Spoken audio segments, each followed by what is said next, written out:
Dear learners, I am Christina Georgy and I welcome you to my session. Today's topic for discussion is Postmodernism. Before we move further, let me clarify that this is a session specially designed for the MEG learners. Hence, all the aspects discussed here will be based on the official study material for the course code MEG 5 titled Literary Criticism and Theory. So we have already discussed an introduction to Block 8 of MEG 5 titled Contemporary Literary Theory. So today we will focus our attention towards Unit 2 of Block 8, which is titled Postmodernism, the Basics. So as the very title suggests, today this particular session will help you understand the basics of postmodernism. We look at the views of two French thinkers, namely Lyotard and Baudrillard. I'm not very sure whether you are familiar with these people. For your BA days, you must have studied modernism. Right, maybe you must have heard of this aspect of postmodernism, but I don't believe you got a detailed overview. So here I am to help you out with the detailed overview of the ideas and concepts put forth by the two French thinkers, Lyotard and Baudrillard. I know it might be a little bit difficult to pronounce. Dear learners, please take a note of the spelling as well, because very often for your examinations, you could be mistaken with the spellings. Okay. Thereafter, we'll also look at two literary critics associated with postmodernism. Who are they? They include Linda Hutcheon, who is quite famous in the literary circle. You must have at least heard of her somewhere. At least with respect to this MEG 5 course, we'll look at her in detail. And also there is this Iyad Hassan. He is also a literary critic associated with postmodernism. And towards the end of the session, we will discuss an interesting novel written by Salman Rushdie. Why do we discuss that? It is because the postmodernist features of Salman Rushdie's novel will be facilitating our study of the various aspects involved in postmodernism. So this the title is Midnight's Children. Have you heard of this work before? Midnight's Children by Salman Rushdie. I'm very sure that during your BA days, maybe as a title you would have studied. Have you studied this work in detail? Okay, then I'll give you an overview of this work also, so that we get to know how the various features of postmodernism can be used to read this particular novel. Clear? Is that clear for everybody? Yes, thank you. So, if we are to speak about postmodernism, it is imperative that we discuss modernism. I'm very sure that most of you are aware of modernism. But will you be able to recollect the various features of this modernist movement in English literature? To be honest, you might not be. Yes, I understand. So, firstly, let's discuss what all are the aspects of modernism. What was the modernist movement in English literature? And after that, we'll come to the detailed overview of postmodernism. But in simple terms, we know that the term post means what? The meaning of the term post. Yes, that answer is correct. I'll come to that. Yes. Yes, there are two kinds of affixes, prefixes and suffixes. So this is actually a prefix, post. Post plus modernism is equal to postmodernism. So here post is a prefix, a word or a part that comes after the main word. Post plus modernism. So something that happened after modernism. The answers that were texted in the chat box were right. Post, this word literally means after. So postmodernism refers to the movement that came after modernism. So in simple terms, we can say that postmodernism is a socio-cultural and literary theory and a shift in perspective that has manifested in a variety of disciplines. It is not just in literature but in the social sciences, art, architecture, fashion, communications and even technology. That is, postmodernism is said to have emerged sometime back in the late 1950s. Okay. So before we move on to our textual details as such, I'll take a few minutes to help you have an idea regarding these concepts in general. Okay. So the very term postmodernism, as I mentioned, post plus modernism implies a relation to modernism. So what was modernism? As you studied for your BA days, it was an earlier aesthetic movement which was in vogue or which started in the early decades of the 20th century. Remember, it was a 20th century movement. When exactly in the 20th century? The early decades, or you can say the first half of the 20th century. We are speaking about modernism. Okay. It is commonly said that postmodernism is at once a continuation of and break away from the modernist stance. Remember this. This is a well acclaimed statement regarding postmodernism. It is said that postmodernism is at once a continuation of and break away from the modernist stance. That is, there are many features that still continues even in the postmodern literature or in the postmodern era. But there are certain breakaways too. We'll discuss all those in detail. Before that, moving back to modernism, if you remember, modernism placed emphasis on impressionism and subjectivity. We have studied all these at multiple points in time, may that be in multiple course codes, but still to give you an idea, subjectivity means not being objective. That was concerned with how the individual perceives rather than what. It is not about what an individual perceives, it was about how an individual perceives. Okay. So regarding modernist writing, can you give me a few examples? You have studied all these as part of MEG 2, MEG 1, etc. I am asking you to help me with 2 examples of modernist literary texts. Modernist literary texts. Give me an example of poetry, because I believe I taught you poetry. Modernism. It is a poem written by T.S. Eliot. Oh, wonderful. Yes, yes. When you write the proper title. Okay?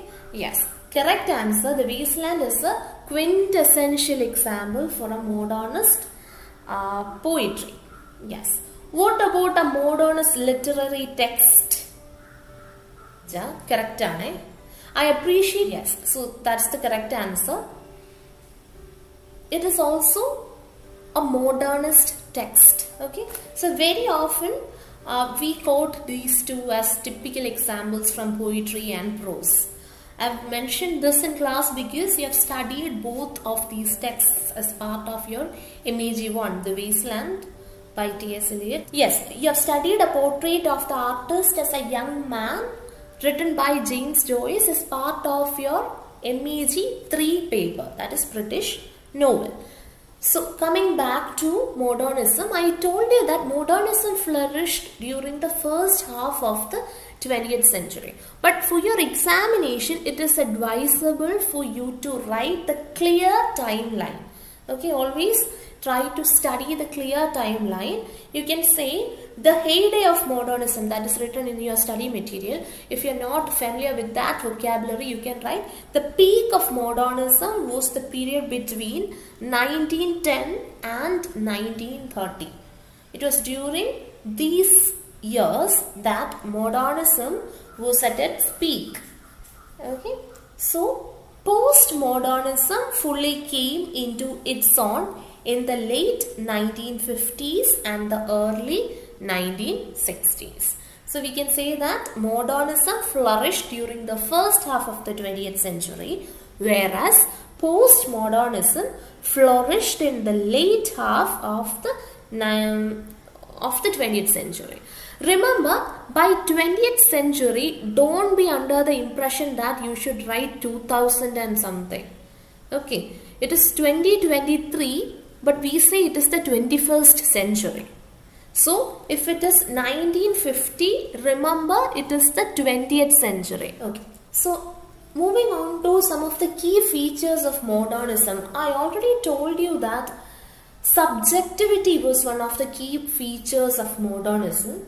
Hence, we can say that modernism entailed a move away from the objectivity of narration. It was not objective, hence subjective. A narrative is rendered objective by techniques such as omniscient third-person narration, fixed narrative points of view, and clear-cut moral positions. What do you mean by omniscient third-person narration? In most of the literatures you must have studied, especially as part of MEG 3, you must have studied regarding this third-person narration. This is nothing unfamiliar to a second-year student. So I'm not moving into that, the details. Another important feature is the blurring of distinction between genres. What do you mean by genres? Which are the three primary genres? You already know: poetry, drama, prose. Prose, poetry, drama. So sometimes two or more genres were deliberately fused to form hybrid art, or one genre imbibed the qualities of another. So some examples include the writers of T.S. Eliot and E.E. Cummings. They wrote poetry that was considered closer to prose than verse. The poetry that they've written is closer to prose. They looked more like prose works than poetry. Then Virginia Woolf. You must be familiar of Virginia Woolf. She is also a quintessential part of Block 7, feminist theories. Yes. So the prose styles of Virginia Woolf acquired poetic qualities. Same is the case with James Joyce. He is also one person familiar to the MEG learners. Another emphasis during the modernist era was on fragmented forms. That is, information or narration goes in bits and pieces. There is this technique that I also mentioned in my MEG 1 session. Yes, correct. Have you all heard of this? Yes, stream of consciousness. Good. So this one is a typical modernist feature. It was the modernist writers such as Virginia Woolf, James Joyce and others who made use of the stream of consciousness technique. So we were discussing these fragmented narratives. So information or narration was in bits and pieces. So we can say that the modernist narratives disregarded the traditional focus on continuity, coherence and chronology. Traditionally, everything should be chronologically written, right? But during the modernist era in literature, fragmented forms were promoted. So this is seen in The Wasteland by T.S. Eliot, which employed a seemingly random mix of diverse characters, incidents, images, etc. So this is one reason why learners find Wasteland a tough nut to crack. It could be because of this feature of modernism. Okay, so there is also this metafictional tendencies evolved in modernist literature, that is self-consciousness of or reflectivity about the production of a work of art. Just remember the metafictional tendencies if interested. Then there is also this rejection of the boundaries between high and lower culture. If you remember, you have studied all these during your BADs. So this was just a brushing up of ideas. So shall we move on to the major features of postmodernism? Yes, thank you. So I told you postmodernism is at once a continuation of and break away from the modernist stance.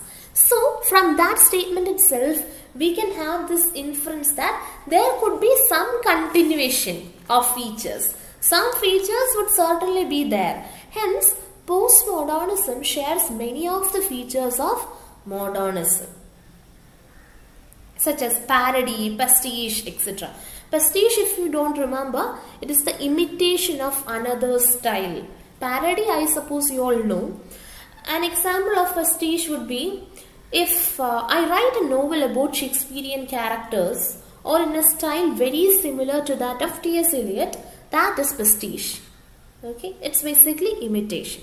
So parody and pastiche serve to highlight the self-reflectivity of modernist and postmodernist works. So like modernist works, postmodernist works are also fragmented and they do not easily convey a solid meaning. That is, these works are ambiguous. What do you mean by ambiguous? The term ambiguous.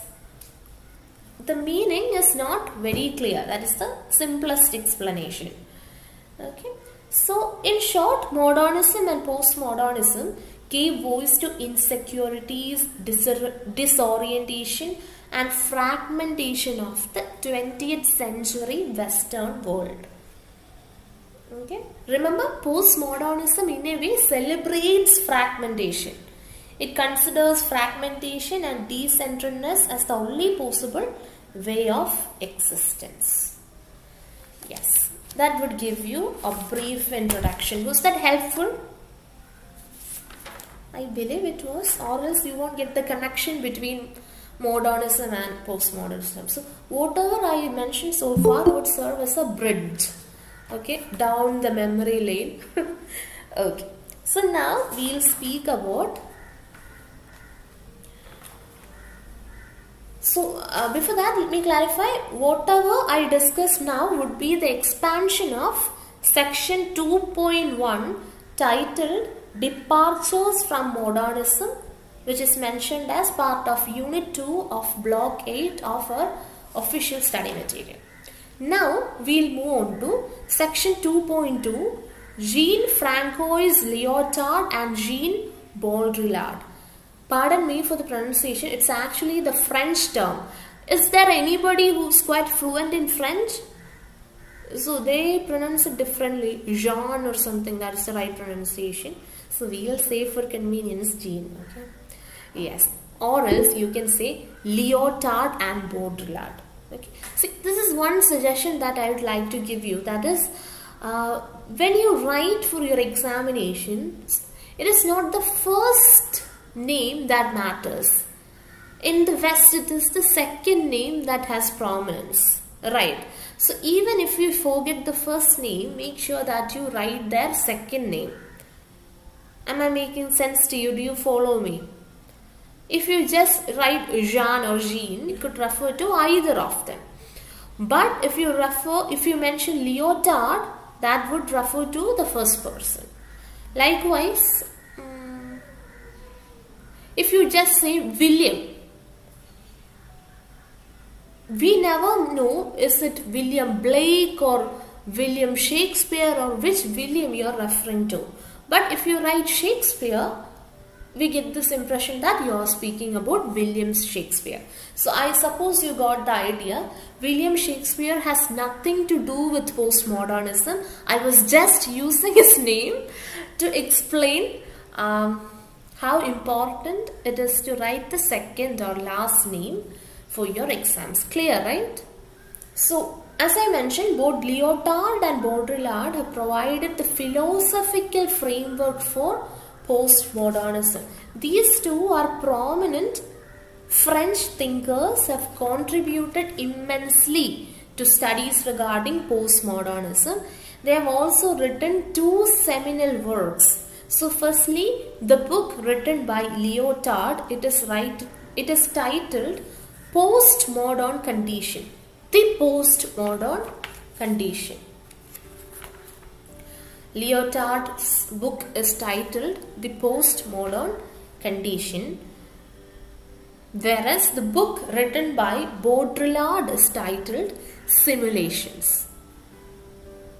So, in the postmodern condition, Lyotard has mentioned some of the major aspects with respect to postmodernism, and it has over the years proved to be the major text for debates on postmodernism.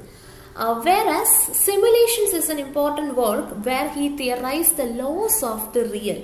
That concept of laws of the real or hyper-reality or grand narratives, all these concepts were put into this particular book, which was first translated into English in the year 1983. Towards the end of the 20th century, this book was translated into English. So, it is important to know the main arguments of this book. This is important. Please take a note. When they ask a question, maybe an essay about postmodernism, these are the key aspects that you should mention in your writer. So, Lyotard's main argument is that the truth claims an assumed conscience on which a lot of history and its grand narrative stand are an illusion.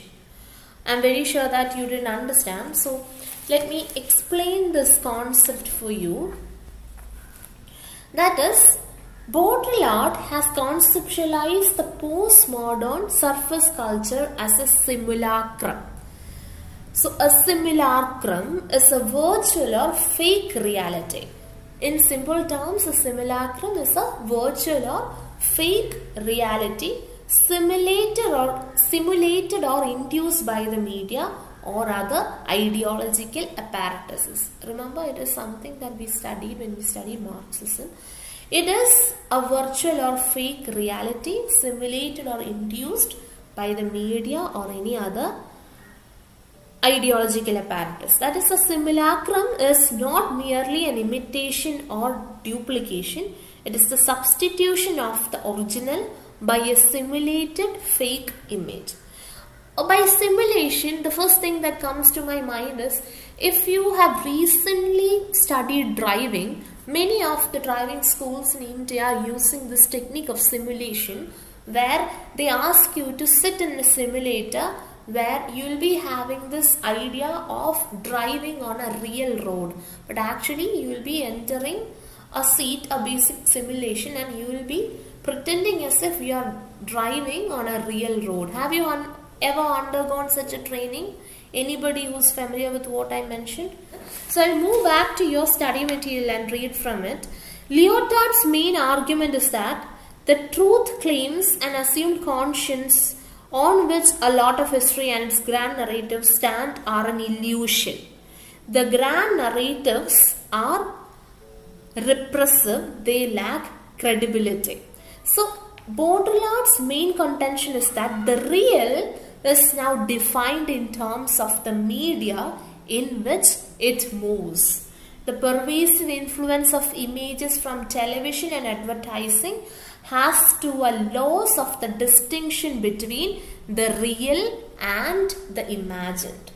Okay, how social media or real-time experiences that we see on television lead to a distinction between the real and the imagined. That is explained by Baudrillard as if a simulacrum. As I mentioned, a simulacrum is a virtual or fake reality simulated or induced by the media.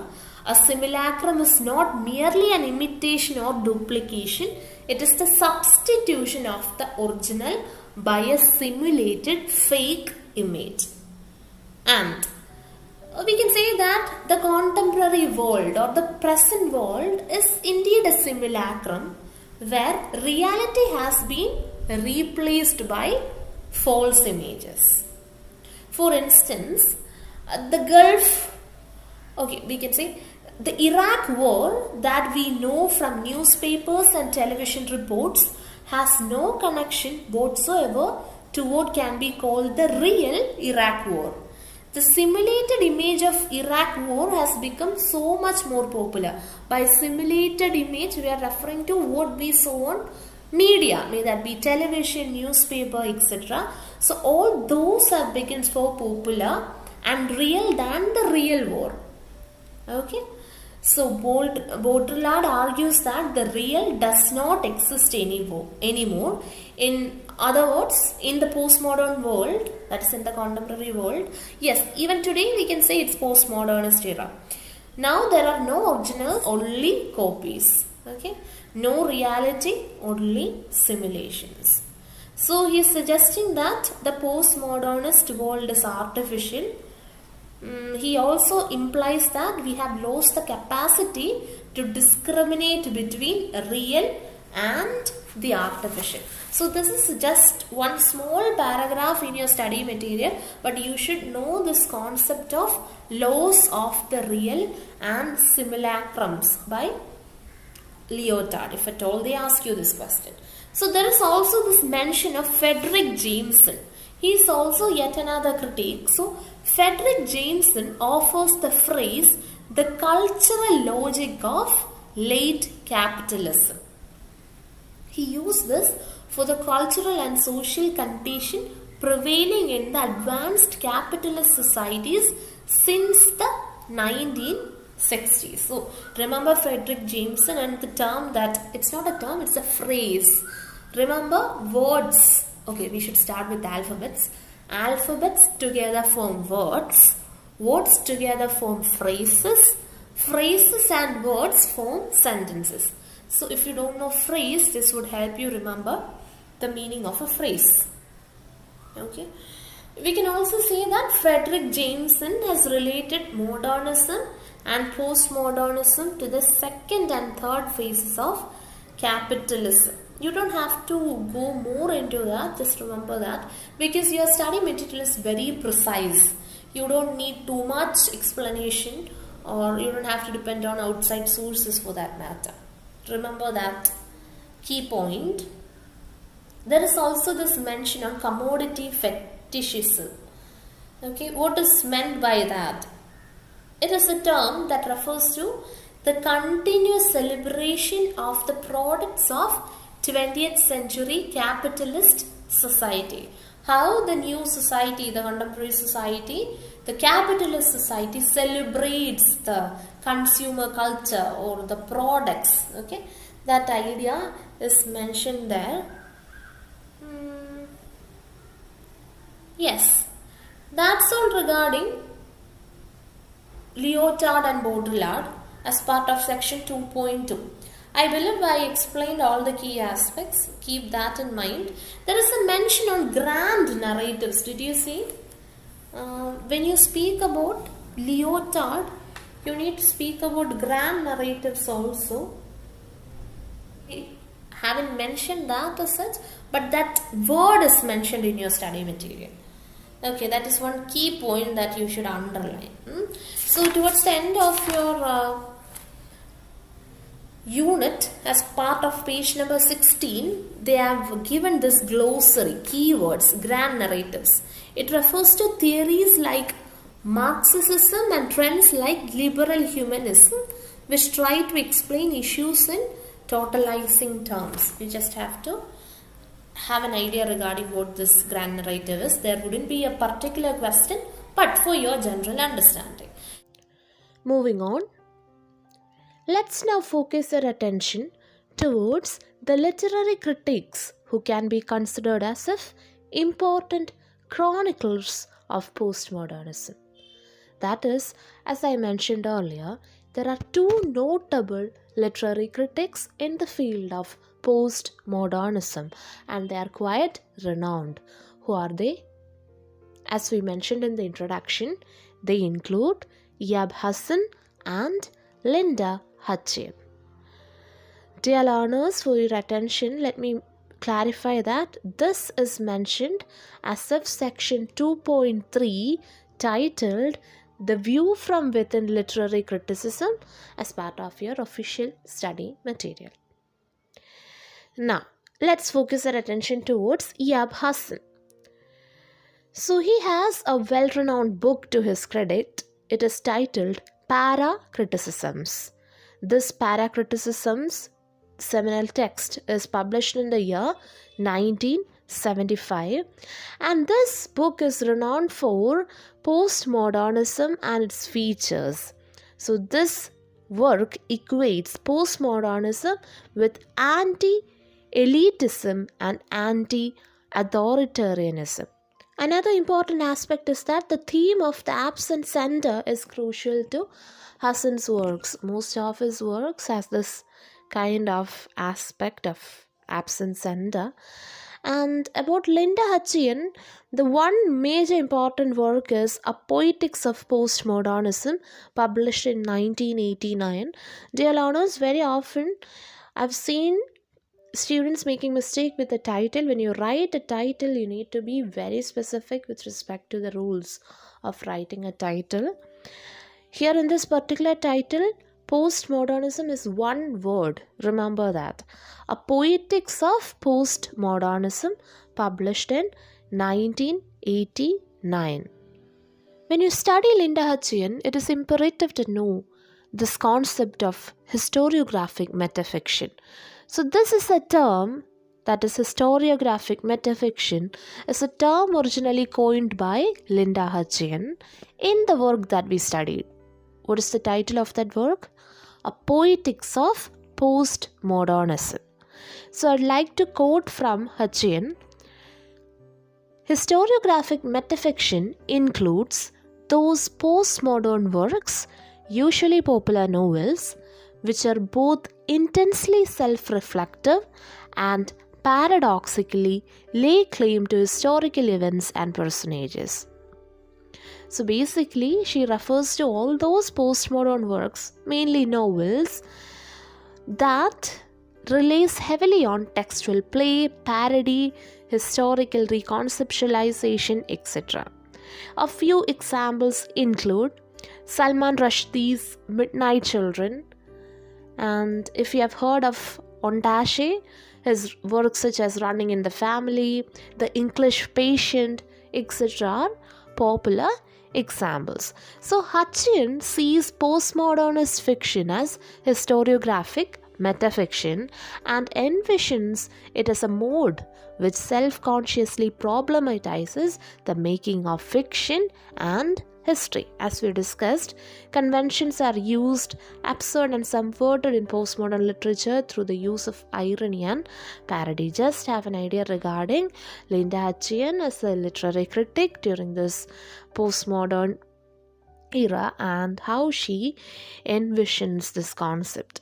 Okay, now I mentioned Midnight's Children as an example of postmodernist novel and also specifically as an example of historiographic metafiction. Now, section 2.4 of your study material refers to Midnight Children as a postmodernist text. Now, we'll discuss this aspect. So, firstly, it's important to have an idea regarding the author of this particular novel. Who's the author? Salman Rushdie. Have you heard of Salman Rushdie? Yes, of course, during your BA days, you must have heard of this name. But have you studied Midnight's Children in detail? No. So here I am to help you out with a basic overview. That is, as part of your textbook, they have analyzed only the postmodernist aspects. They have just picked out those aspects. So if you read that without having an idea regarding the novel, it would be so very difficult for you. So first and foremost, I'll give you an overview regarding Salman Rushdie. It is important to know who he was in order to understand his way of writing and how he has put forward such a wonderful postmodernist text in the history of English language and literature. So speaking about the author of this novel, Salman Rushdie, is he an Indian? What do you think? Yes, he is an Indian-born British-American novelist. So he is known for some famous novels such as Satanic Verses. His first novel was Grimace, published in 1975. Then Shame in the year 1983. The Satanic Verses, I think it's his fourth novel. It was published in the year 1988. Nevertheless, his most celebrated work is undoubtedly The Midnight's Children, and this particular work has won him the Booker Prize in the year 1981. So that would be a good aspect for you to point out in your answer papers when you write about Midnight's Children. Now, some of the key aspects or key features quite prominent in his writings include magical realism and historical fiction. So, have you heard of this term magical realism? I'll explain. Magic realism or magical realism is in fact a style of literary fiction and art. So, there the author paints a realistic view of the world while also adding magical elements, thereby blurring the lines between fantasy and reality. Have you heard of historical fiction? If not, historical fiction is very often set in a real place during a culturally recognizable time. The details and the action in the story can be hence a mix of actual events and ones from author's imagination. So this author Salman Rushdie is quite famous for his historical fiction also. You should remember that most of his works are typically set on the Indian subcontinent as well. Now let's focus our attention towards this specific novel titled Midnight's Children. So this title itself is significant. Firstly, let's have a look at the reason. That is, this work is concerned with the life of Salim Sinai, who was born at midnight on August 15, 1947. Midnight of August 15, 1947. Do you recognize the significance? Yes, the day of independence. So this is a very good example of postmodernist text, and we'll see how. Firstly, I'll give you an overview of this work. Midnight's Children is a loose allegory for events in 1947 British Raj India and after the partition of India. The protagonist, what do you mean by the term protagonist? The central character of any work. So here the protagonist is Salim Sinai. Interestingly, he is also the narrator of the story. So he is born at the exact moment when India became an independent country. Remember the midnight of August 15, 1947? Dear learners, remember that this novel is divided into 3 books. If interested, you may read them. If not, you could also refer to the detailed summary. Right now, I'll focus our attention towards the major points to remember. If you're wondering how this becomes magical realist novel or a historical fiction, here are some aspects to take care of. That is, if you look at the protagonist, that is Salim Sinai, you can see that he was born with telepathic powers. He also had a dripping nose with an extremely sensitive sense of smell. Understood how he blends reality with fantasy? Yes, the author has done a brilliant job there. Now, regarding the historical metafiction, you must have understood that this novel has events in 1947 British Raj India and also after the partition of India. That is, it is set in a very culturally identifiable era. Alright. Now, moving on to some of the chief aspects. That is, who is Salim narrating this novel to? I told you Salim Sinai is not only the protagonist but also the narrator. So he is narrating the whole story to Padma, his mistress. So he starts the story by telling about his birth, that is at the exact moment of India's arrival at independence. Now he turns to his grandfather's story. His grandfather was Dr. Adam Aziz and he married Naseem, who was Naseem Khani's daughter. So the setting now is in the Kashmir Valley. So after the marriage, they go to Agra, and during the train journey, something significant happened. That is, Aziz, persuades his wife, Naseem, to give up Parda. But she cannot adjust with the wider worldview of Dr. Aziz. And yet another important event is that he witnessed the Jallianwala Bagh tragedy. That is, he was there at Jallianwala Bagh while the tragedy takes place. And about that family, Aziz and Naseem, they have 5 children: Alia, Mumtaz, Emerald, Hanif, and Mustafa.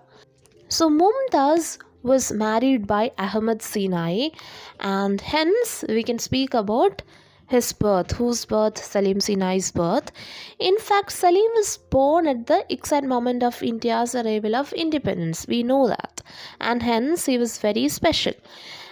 But interestingly, he is not the biological son of the Sinai couple. The Sinai couple, we discussed his birth, right? Right from the Aziz family. We understood that Ahmad Sinai and Mumtaz got married and Salim Sinai was born, but he was not the biological son. The reason is because a hospital ayah changed the baby at the time of birth. When Salim and Shiva were born, he was switched with Shiva and his parents.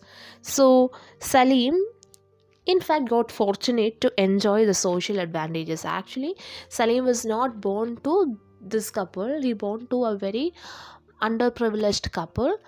Shiva was the actual child.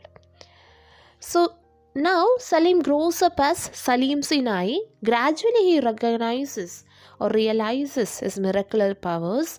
Miraculous powers we discussed. Which are they? His sense of smell, and also which other power he had? Yes, telepathic powers. So gradually he understands that his unnatural powers are due to his nose, which is filled with a certain fluid. So by this power, he can surprisingly enter into the minds of a lot of people and their secret thoughts. Imagine having such a power. Yes. So Salim comes to know of his unnatural powers of the midnight children. That is, he understood that this is common to all those children born at that particular midnight. They are known as the midnight children, who are in a way or other gifted because of their moment of birth. So he holds the Midnight Children Conference, but later it was disbanded.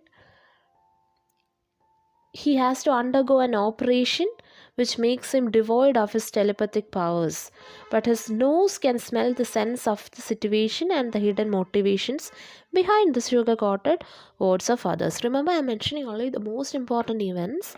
For detailed understanding, you may check out the textbook. And one day, this nurse who switched the babies, her name is Mary, she acknowledges her crime, but the Sinai couple, even after knowing the reality, looks at him, Salim, as if their own children. Later, the family emigrates to Pakistan. Salim loses his parents and maternal relatives in a bomb blast during the war of 1965. Thereafter, Salim is reduced to the level of a man-dog in Pakistani army. After the war, he returns to India with the help of Parvati. She is another midnight children and she is also a witch. Later he marries this Parvati and a son is born to them, but actually it is the son of Shiva, who Shiva, the other baby, switched. Shiva is his alter ego, who is his arch enemy all throughout his life. Thereafter, towards the end of the narrative, he returns to the place of his birth and searches for a pickle factory which produces pickles delicious to him. And he finds that this pickle factory belonged to this nurse Mary, that is the ayah who switched the babies. And he dwells there as an utter dependent on Padma, who proposes to marry him finally. So yes, towards the end of the narrative, we'll find that Salim Sinai is dead. Dear ones, I'll deal with a detailed video on Midnight's Children for your reference. For now, you'll have to focus on those aspects of postmodernism found in this textbook. That is, his dealings with Padma are sometimes mocking and sometimes loving. The narrator's self is subject to fluidity, and you understand that the hold of realism is loosened through fantasy. Yes, we discussed that aspect of magical realism. The family's fortunes and the nation's fortunes are subjected to the same flippancy. We saw that most of the lineages, origins, cultural and religious practices, political manipulations, and the working of media are all subjected to playful treatment. That is a kind of mimicry or pastiche that we see as part of this narrative. Ideas about origins, center, presence, and historical explanation itself are determined all time. Exaggeration of various kinds and elements of bathos, meaning anticlimax, are introduced. We see the dead Salim Sinai in the end. Right. Then the events of the emergency period and the war of Bangladesh liberation are also given a playful treatment. And we see the parodic element is ever present throughout the narrative. Dreams mingle with reality, mystery with magic, and truth with fantasy. Hence, it is a very interesting novel with a blend of magical realism, historical metafiction, and you can say that it is a quintessential postmodernist narrative. When you speak about postmodernist texts, it has to be mentioned that Allen Ginsberg's poem Howl, Samuel Beckett's play Waiting for Godot, which is quite popular in the academic scenario, Gunter Grass's novel The Tin Drum, Gabriel Garcia Marquez's 100 Years of Solitude, all have a very significant presence of postmodern features in them. It is important for you to study regarding postmodernist features of novels, and when you discuss magical realism, you can quote these works as example. For example, Marcuse's 100 Years of Solitude could be a quintessential example. So, magic realism is also explained in your study material. It refers to the techniques of combining the realistic depiction of events and characters with elements of the fantastic, often drawn from myth, dreams, and fairy tales.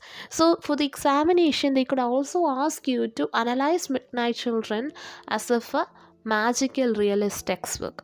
You can easily write about that, I believe.